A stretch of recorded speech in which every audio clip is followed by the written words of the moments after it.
Hello, hello, and welcome to another edition of Maximum Growth Live. I am your host, Jay Ruane, CEO of FirmFlex, as well as Ruane Attorneys here in Connecticut. And with me, as always, is my friend Seth of Blue Shark Digital, as well as Price Benowitz down in the DC, Maryland, and Virginia area. Today is a special show and one I know you can come back to multiple times over the next year, because that means today is our 10 growth hacks for 2021. And I've been waiting for this show for a long time. I said, I I've been know you have, super Jay. excited about this show. I'm getting live. I'm ready to go, getting in my seat. And I know you've been looking at everything that you do, both at Blue Shark and at Price Benowitz, to find some great ideas that we can share to help our viewers and listeners grow with their firm in the next year. But before we get started, Seth, let's tell some of the new people here today a little bit about our show and our community. For those of you new to Max Growth Live, we're a weekly Facebook show brought to you as part of Maximum Lawyer Media, the home of the Maximum Lawyer podcast. Our show is syndicated on their podcast, as well as a standalone podcast you can subscribe to.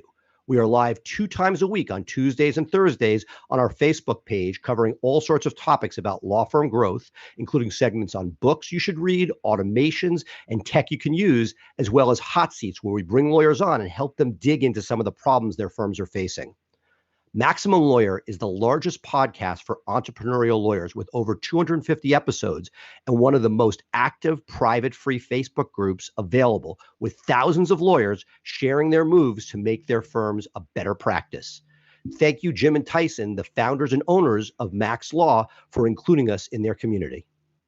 Okay, so Seth, here's what we're going to do. We're going to take a quick break, hear from some of our sponsors, and when we come back, we're going to share hacks 1 through 4 for growing your firm in 2021.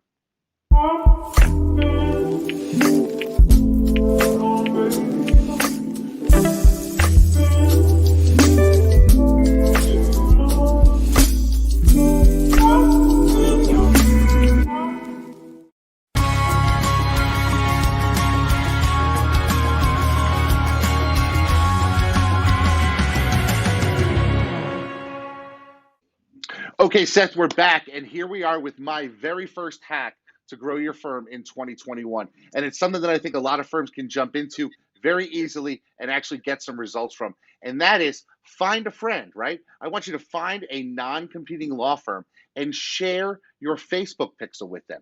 Because inevitably, we refer business to our friends.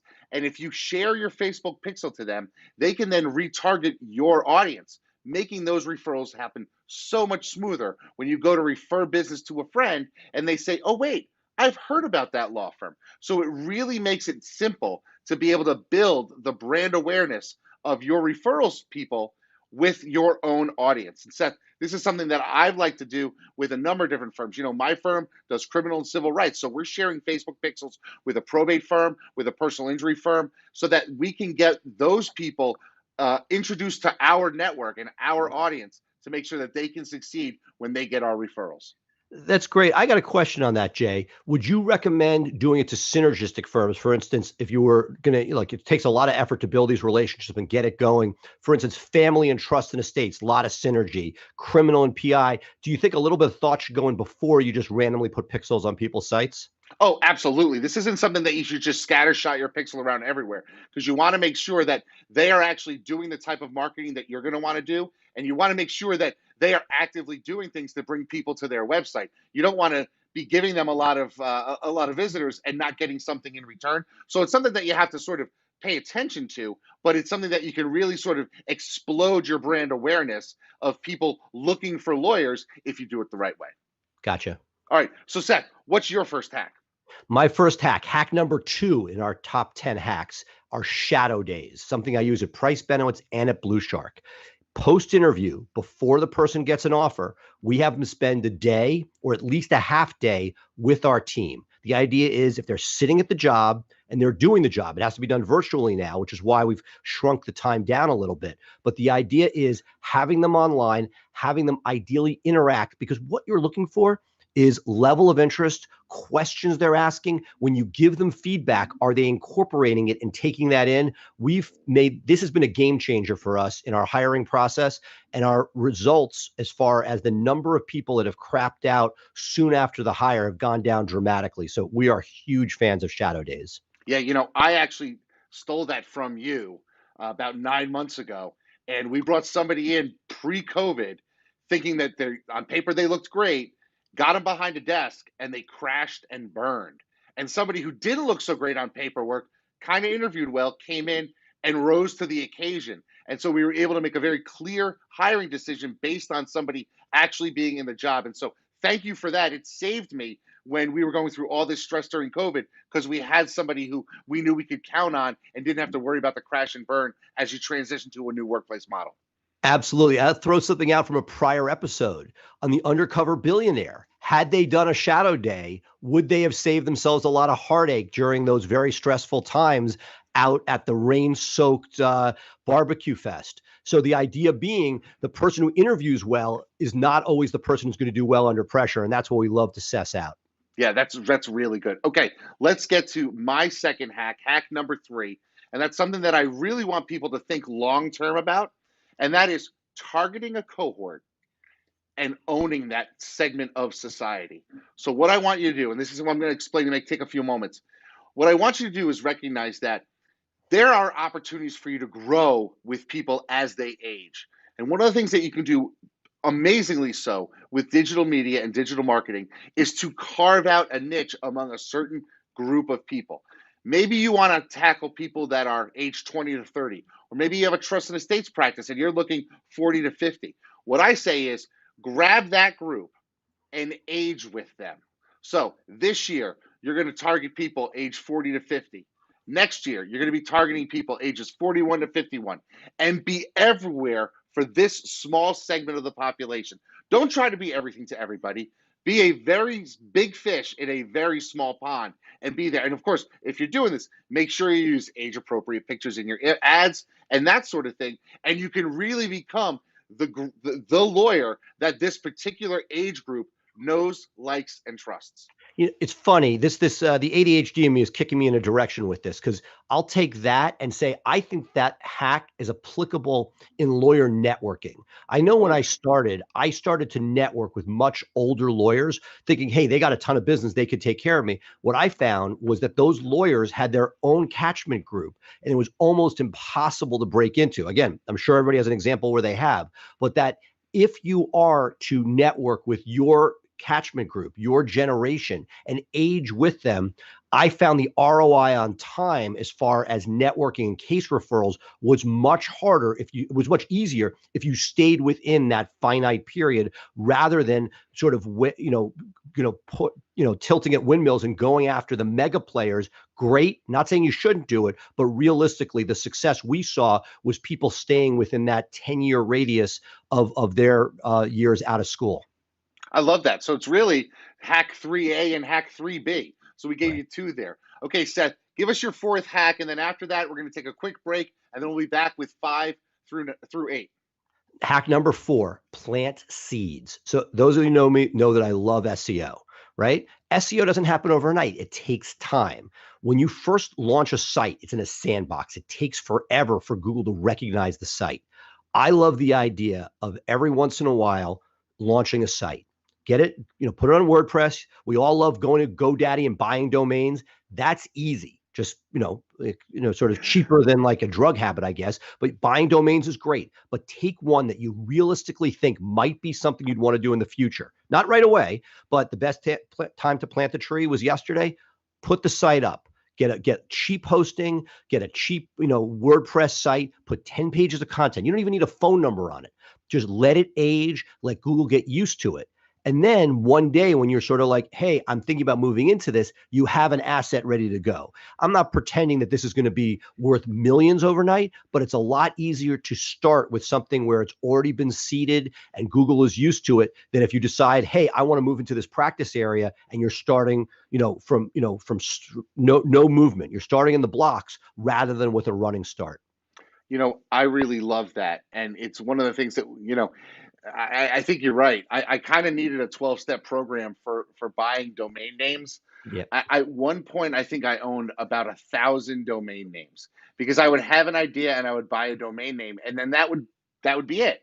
I would just scratch that itch with buying a domain name, and it was getting costly. I mean, we're talking $10,000 a year in renewal fees for just my domain names. I had to cull that down and get rid of a lot of bloated expense there. But that's a phenomenal idea to sort of start something up small and then come back to it in a couple of years. I think you had an example of I, of I a did. practice where you just happened to stumble upon an old site of yours, right? Tell It- everybody about that. yeah, sure. Going to the beach this summer. We were going to a socially distant beach vacation, and we're driving around the DC Beltway, and sitting there on my phone. The wife is driving, and I Google injury lawyer, and I had forgotten that I had built a secondary site. We put so much emphasis into Price Benowitz that we had a secondary specialty site that happened to be based in that neck of the woods where we had an office, and all of a sudden I'm driving around and this thing popped and I'm like, oh my God, we have an asset that I had forgotten about. We're going to, took it, put it back on stage and got it cleaned up. And all of a sudden there's another viable bite at the apple in a competitive market that I never would start today flat footed. But the fact that there's already something in it, I'm like, that's pretty cool. Yeah, it's one of these things. You put multiple lines in the water. At some point, some fish is going to come by and grab onto one of those lines. And And it's a so it's a lot cheaper, doing this, right? We talk about your habit of buying domains. Guilty. I finally am thinning out my nonsense domains this year. I felt very empowered, but I feel like it gives you an opportunity. Jay, I've given you some flack about it, but you have all these great ideas. It's a limited amount of resources to go in. And if you decide you really want to do it, it's there, but it gives you a way to sort of funnel that energy for an aspirational idea, which you can then, rather than like starting the practice and figuring out, hey, I really didn't want to be doing it. It gives you time, that 45 days, or in this case, I recommend longer, letting it sit 9 months and then figuring out, do I still really want to do it? And theoretically, you'll be in a position where if you do, you now have an asset that's worth something. All right. So that was top four, right? We got our first four hacks there. I guess I could say we got 4A and 4B. 4B might be log into your GoDaddy account or wherever you buy your domains and maybe take them off auto renew if you're not going to be That's actually what we using did them. this year. Look, and also, well, I'll make it 4C, which is, this is something I talked about a lot, but that in theory, the Google is reading. They're a registrar. They know how long domains are registered for. I recommend any meaningful domain, at least 5 years. Why not 10? Have it locked in. If it's your mothership domain, why is this year to year where you might forget about a credit card and have a crappy admin and lose a domain? You hear about those horror stories. 10 years, ideally 5 years minimum. It's been said to be a ranking factor. Don't know how true that is still, but why not? If it's a possible ranking factor and you want to make sure you don't lose it, maximize it. Oh, Number two. I know firms that generate $1 million a year off of their digital marketing and have let their domain name disappear because nobody was paying attention to it. So great advice. Okay, let's take a quick break. When we come back, we'll have 5, 6, 7, and 8, our growth hacks for 2021. We'll be right back.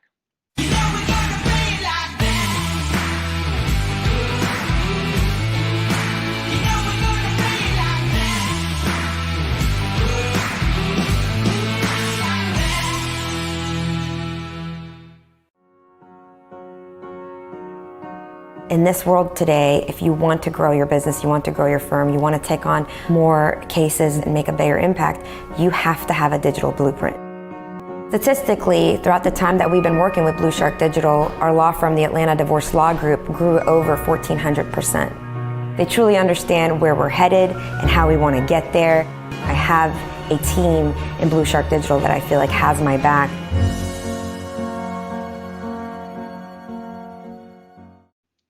Okay, Seth, we're into the second segment of our 2021 growth hacks. And here we go with hack number 5. And this is one of mine that's been working for a number of friends and myself here in Connecticut. And I want everybody to be able to try it out. And that is creating an Ask a Lawyer group on Facebook. And here's what I mean by that.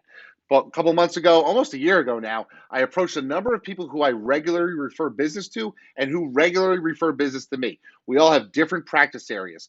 I've got personal injury lawyers, probate lawyers, family lawyers, and the like.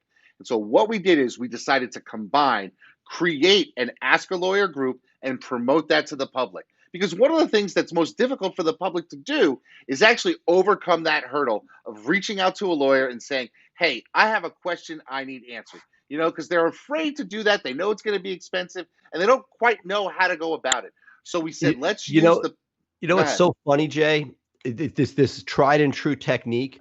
When I first left big law, I went to make my millions in the dot-com bubble. U.S. law had a very similar chat with a lawyer function. And what I think why you're onto something, not everybody wants to pick up the phone and talk. It's a lower bar that gets people into your funnel asking questions. Avo's done a great job with it. I love that you're leveraging it with your compatriots in the community. Yeah, so I mean, really, what we did is each one of us threw in $100, and I think that's what you need to do if you're going to create an Ask a Lawyer group in your community. And it doesn't have to be statewide; it could be in your county, it could be in your city, it could be anywhere. But what we did is we each threw in $100, so we had $1,000. It's a pretty decent budget to spend on social Right. media in a Right. short amount of time, and we just promoted our Ask a Lawyer group out there, and immediately started getting members in, and they started asking questions. And now we're seeing every day, hey, who can I talk to about a probate issue? Hey, who can I talk to about a workers' comp issue? And all we're doing is that all the members are tagging the right lawyer in it, and that's turning into business, paying business to the members of our group. And what we found, not only did we get paying business out of it, we got some promotion stuff because our local lawyer media service picked it up and put it out to everybody. We got a lot of lawyers wanting to join the group because they love the idea. They didn't come up with it on their own. But really, what we're able to do is provide a service to the community and allow people who have that one off question, hey, what do I do about this? What kind of lawyer should I talk to? We're giving them the answers, and it's creating a dynamic in the group that people are able, and it's great too for getting reviews, because a simple question you can answer for somebody, and you do that and then send them a message saying, hey, can you give me a review?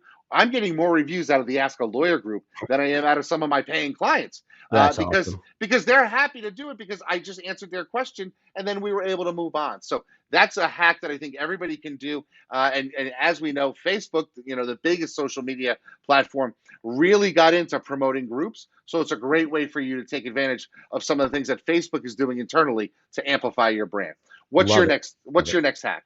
Number 6, always be recruiting. Whether you're a small firm looking to just insulate from the key person leaving, or hiring the next person, or looking to see, was there a lawyer I can bring in that can cash flow themselves, to myself where I'm trying to grow and build, the idea that you're always recruiting, I think, is central. I've gotten to the point where I have an in-house recruiter. You may not be there yet, but the idea that you're casting lines into the water to see, hey, can I upgrade? Can I add another person? Because we've talked a lot on the show. When should you add another person? By the time you're sort of underwater, it's too late. You want to have that pipeline of talent.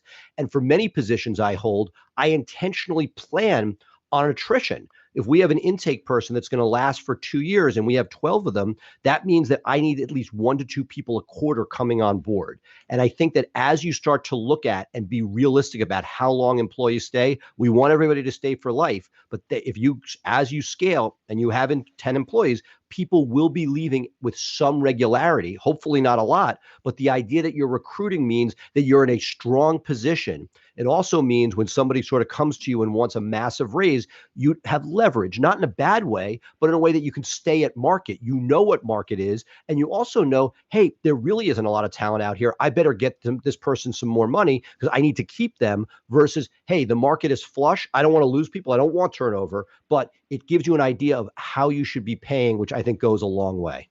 Yeah, I really like that. And I took that from your a discussion we had months ago, years ago now, and we were able to bring somebody on part time. It quickly morphed into a full time, and actually we brought them into FirmFlex, and actually helped create FirmFlex out of a hire, because we were recruiting for something that we thought we needed.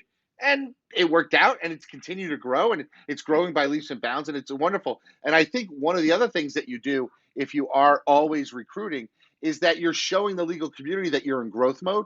And there's an old saying that families in this country are either rising or they're falling, right? And same with law firms. Law firms are either rising or they're falling. And by showing that you're in growth mode by hiring, it allows people to say, oh, well, they're doing something right. And that helps in in the respect you get in the community. No, absolutely. I'll leave you with one thing. We'll call it 6B, is that when you're recruiting, I know there's a lot of people, you put out an ad, they have to FedEx you a letter that's been, written in 3 different colors to show that they're following directions. That's great. But there's so much serendipity. If you have an ad out for a receptionist and you end up getting a kick-ass paralegal, you mean be like, hey, I'm getting close to needing a paralegal. This person looks perfect. We right now are in the middle of a hiring place where somebody was being recruited as a PI lawyer. They sent in their application. We look at the resume. It's screaming family law. We're like pivoting there. And the idea is that happens more than you can believe as we've scaled, that people apply for one job. And as long as you have a good team looking at it or yourself looking at it, you're going to be able to identify talent as you did with your FirmFlex person, that people may be coming in. They need a job, but where they can fit based on their experience. Yeah, it's one of those things where like the college recruiter sees the kid as a wide receiver and not the quarterback that he's played his entire life. And then next thing you know, he's in college and he's breaking all sorts of records because there's talent there. It just was maybe misapplied or not seen by the right people. Well, or look, I'll take it the opposite, which is the guy everybody in every rock star in college is coming out as the quarterback. It's the guy who says, okay, you would be on the bench for the next 4 years as a quarterback, but I can use you here because you're an amazing athlete. You were the best athlete on the field. And that's the sort of yin yang that I love. Yeah, I love it. Okay, next one up. We are going to talk a little bit about a hack that we've actually started using very aggressively here in my office, and it's turning into something that makes a difference to our bottom line. And that is using digital media. So we're taking 6-second ads and we're running them not only on YouTube, because you can do a 6-second unskippable YouTube pre-roll ad. And really, 6 seconds is enough to tell people about your brand and what it is that you do. If you're just looking to get volume of impressions, you're saying, hey, look, for us, we're speeding ticket lawyers. And that's all people need to know, that lawyer exists and I can search and I can find them. But so we're taking the 6-second ad and we're running it on YouTube as an unskippable bumper ad. We're also taking that same 6-second ad and we're running it on Facebook as a video ad. And you say, wow, you could run so much longer as a video ad. Why would you just run 6 seconds? And here's why. The average person watches about 5 seconds of a Facebook video ad. If you show them a 6-second ad, chances are they're watching 75, 90, or 100% of that ad. And Facebook rewards ads by pushing them more if people watch more of them. So you're telling Facebook, hey, I've got this ad out here and people are watching 90 to 100% of it. Show this more, please. And Facebook is saying, well, if people are watching 100% of it, it must be engaging people. So what I recommend doing is get a 6-second ad, run it as an unskippable bumper, and also run it as a Facebook ad and build your brand that way. That's awesome. Love it. Yeah. Okay, Seth, what's your next one? Number 8. For me, the challenge is I'm a people person. I go to conferences, I meet people, I take lunch with, people say, hey, you should meet so-and-so. I take a lunch. I'm sitting on the sidelines of soccer games and I see parents who work for a law firm. We get to talking. I collect business cards here, right sitting at my desk, stacks of people I need to get back to. I counted the other day. I have 17 shoe boxes of business cards. So what is the hack? The hack is, how do you take these contacts and get it so it's systematized using the J world? How do I take all the people I meet and make sure I stay in touch with them? So I use an assistant at the office, and every time I go to a conference or I meet somebody new, I take a picture of the card or cards and I send it in.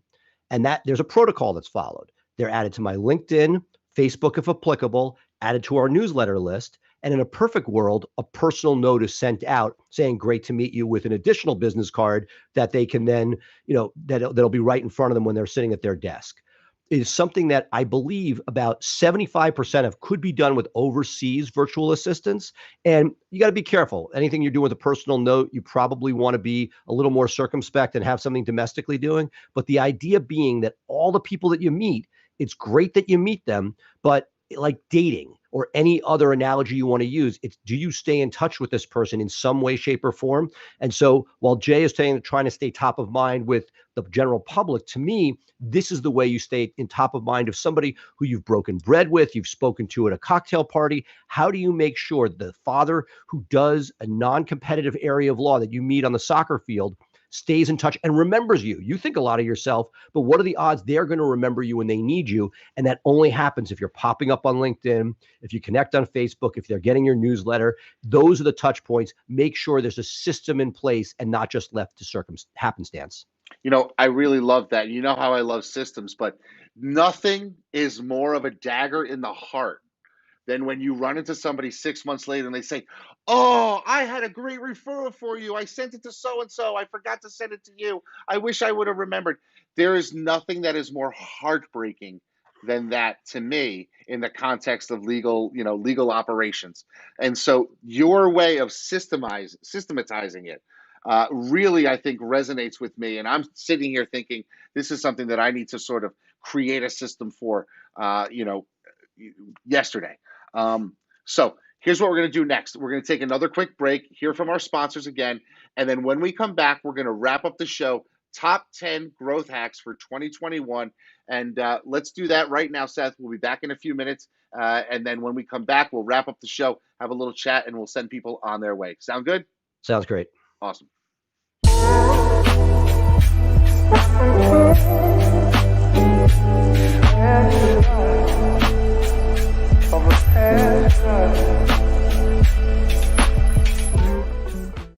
I'm a boss chick, yeah. I'm a boss lady, yeah. I be calling shots, yeah. I be getting money, yeah. I'm a boss chick, yeah. I'm a boss lady, yeah. I be getting money.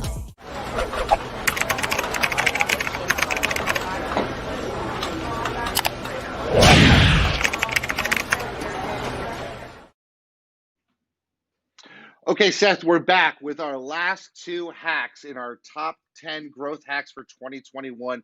And this one falls on my shoulders, and here's what it is.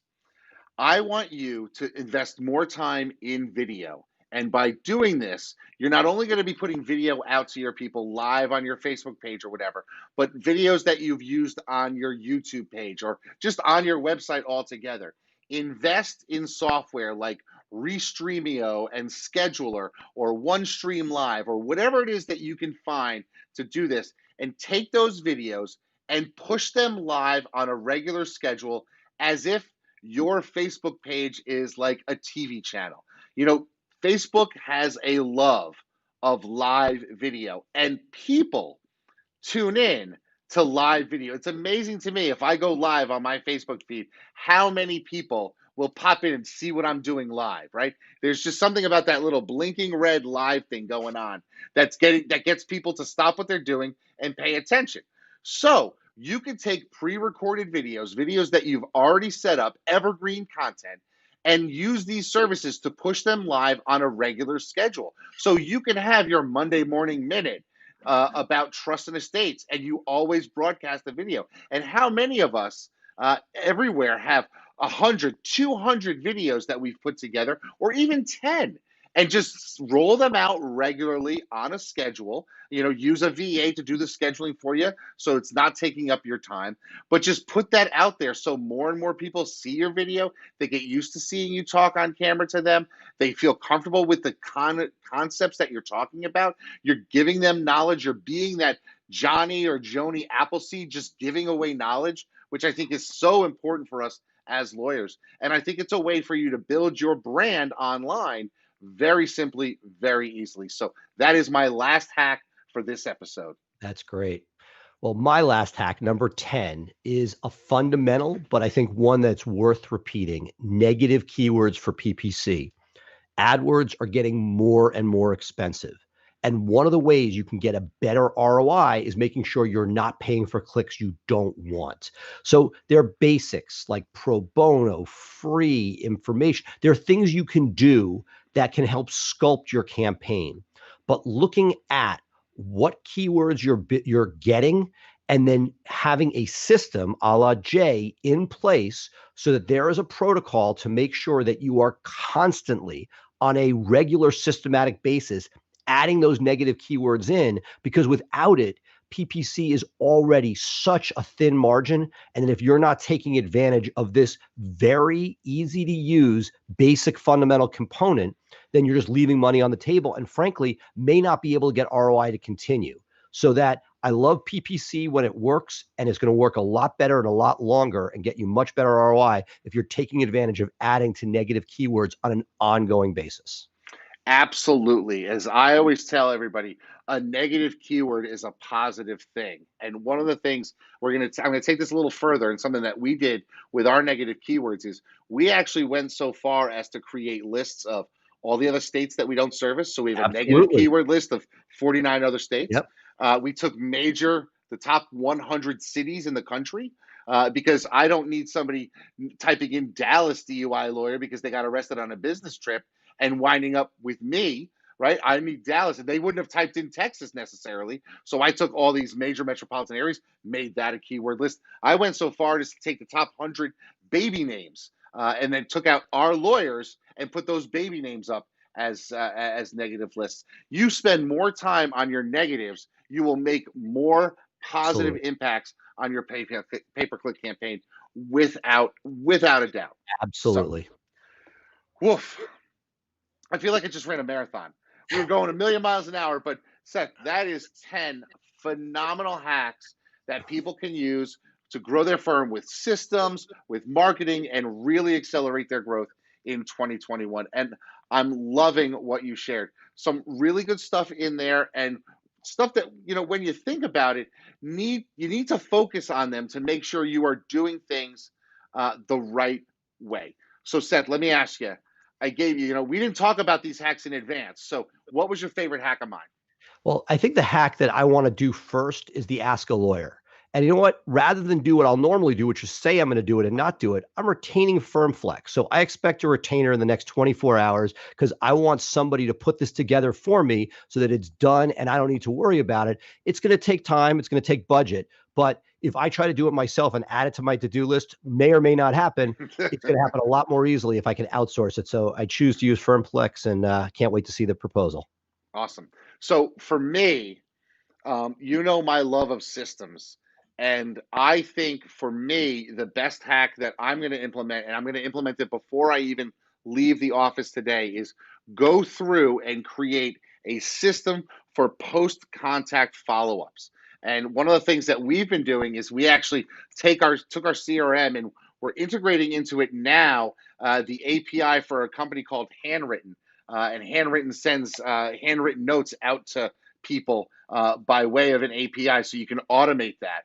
And so what I'm going to do is I'm actually going to sit down, go to my whiteboard, and flesh out my follow-up system for retaining contact with people over time.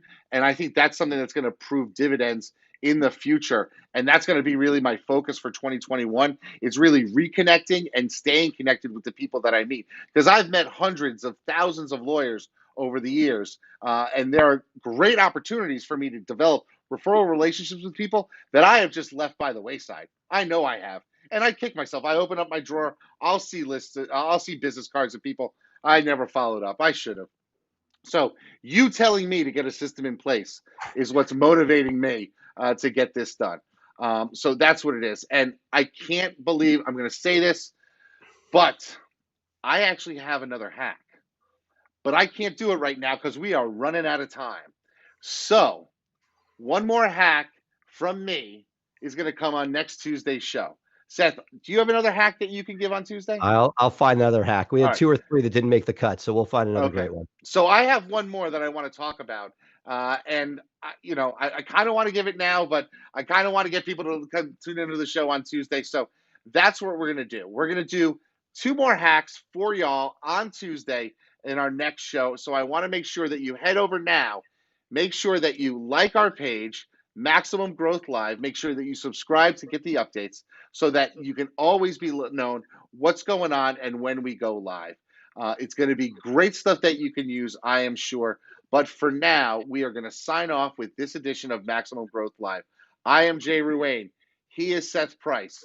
I am FirmFlex. He is Blue Shark Digital, and we are here to help you grow your firm in 2021. Be sure to tune in every week on Tuesday and Thursday for our live Facebook shows.